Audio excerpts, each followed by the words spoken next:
Assalamu alaikum and good morning. How is everyone? Today we are going to do the creative writing and we will write down a formal letter while using persuasive writing techniques. These are the learning objectives for your today's lesson. To be able to use persuasive techniques effectively in writing and to convince the audience with logic and reason. Before moving forward, first we will discuss what is persuasive writing. Actually, persuasion is a literary technique that writers use to present their ideas through reason and logic. And why they use reason and logic? They use reason and logic to influence the audience, to convince the audience. Persuasion may simply use an argument to persuade the readers, or sometimes may persuade readers to perform a certain action. For example, we have already done a formal letter. The letter you wrote to your brother to the letter you wrote to your brother to convince him to take proper classes and to take measures to improve his health. It means you wanted to see a certain change in his behavior. You wanted him to perform a certain action. Now we will discuss the persuasive writing techniques. The first writing techniques that a writer may use is flattery. Flattery is to praise, to compliment. Here is the example. A person of your intelligence deserves much better than this. So you are praising someone. Alliteration. What is alliteration? The alliteration is the occurrence of the same letter or sound at the beginning of adjacent or closely connected words. These are usually the consonant letters or the sounds of the consonant letters.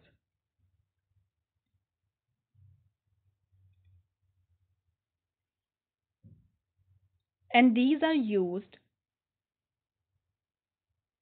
to create emphasis in the writing. Here is the example.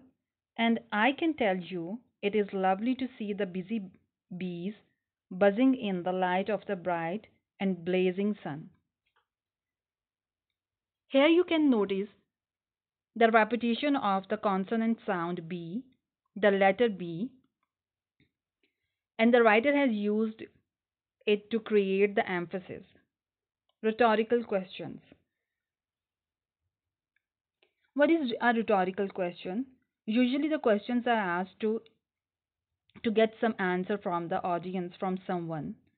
But rhetorical question is one for which the questioner does not expect a direct question. It may be intended to put across the author's opinion on a topic.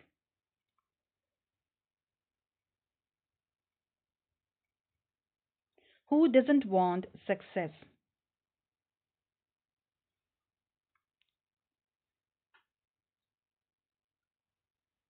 Statistics.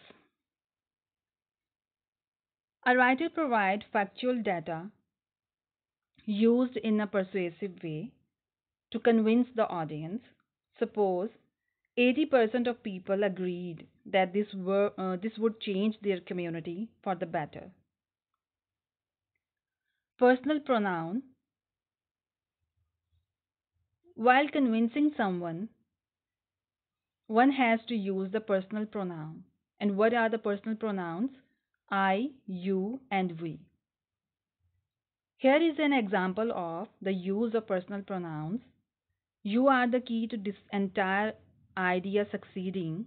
We will be with you all the way. I can't thank you enough. Rule of three. 3 points that can be adjectives or phrases to support an argument. Suppose safer streets means comfort, reassurance, and peace of mind for you, your family, and your friends. Here, the highlighted words are the adjectives and the phrases that are used here to support an argument. Now, come to emotive language. What is emotive language? Motive language is used to arouse the feelings of the audience, of the reader, to feel a particular emotion. There are thousands of animals at the mercy of our selfishness and disregard for kindness.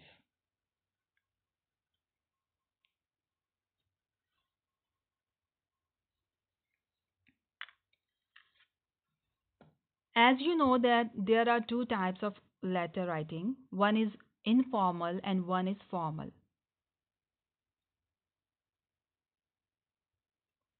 Today we are going to do the formal letter. What is a formal letter? The formal letter is written for business or professional purposes with the specific objective in mind. It uses simple language that can be easy to read and interpret. And who are the professionals? Professional can be your principal, your teacher, or your admin. There are some rules that are set for the letter writing. The formal letter format is as follows.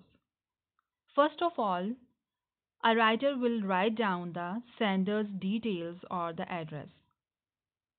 So, who is the sender? Definitely you, because you are writing the letter.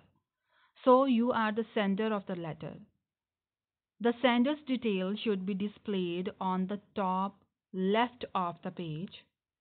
The sender's address should include all the detailed information about the sender, such as name, address, and contact details.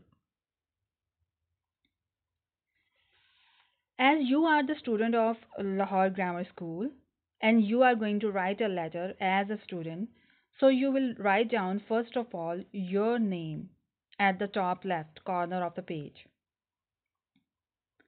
And after writing down your name, you will put a comma. On the next line, you will write down the name of your school, Lahore Grammar School, comma, and then you will write down the name of your city, Faisalabad. And you will put a full stop here. Then comes the date, followed by the sender's details. The date should be mentioned. The sender should mention the date on which the letter is written. After writing down the name of your city, on the next line you will write down the date. After writing down the sender's details and the address, you have to write the address of the recipient. Who is going to receive that letter? Suppose you are going to write a letter to your principal, you will write down the address of your principal. Here you should mention the address of the receiver as you are writing a formal letter for school officials, principal, teacher, HOD. You should mention the name, position of the receiver, followed by the address of the school. So after writing down the date, you will write down principal, then you will write down the name of the school, Lahore Grammar School, Canal Road, Faisalabad.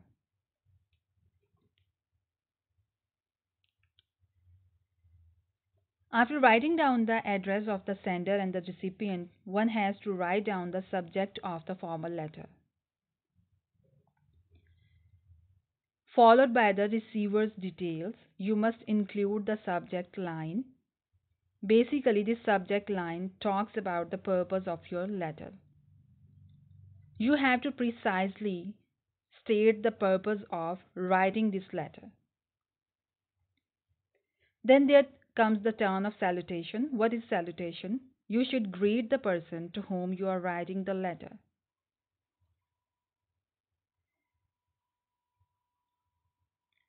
As you are writing a formal letter, the greeting should not be too personal.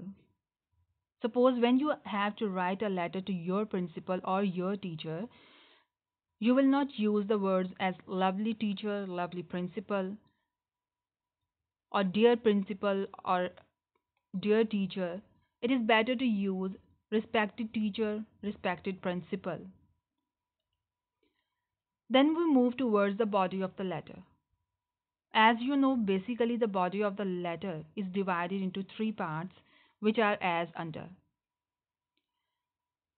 In first paragraph, that is called the introductory paragraph, you have to introduce yourself and the purpose of writing the letter. In the second paragraph, you have to explain the reason in detail. Now, the third passage, conclude the letter. This section must say what you are expecting or the solution of the problem. Then comes the complimentary closing. Now, conclude the letter with complimentary closing like yours sincerely, yours faithfully, on the leftmost side of the page. Now, here comes the end of the letter. Signature. Below the complimentary message, write your name followed by your signature and designation. And what is your designation? You are a student. You will mention your class name and your section name. Here on the next slide is a sample for the persuasive formal letter for your help with the highlighted use of persuasive techniques.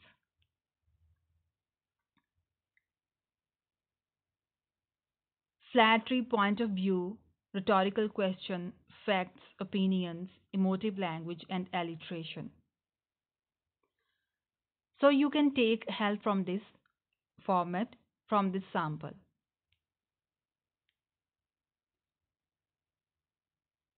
Now that we come to the assignment, you have to write a letter to your principal to request him or her to make sure the availability of healthy snacks at your school canteen and support it with convincing reasons.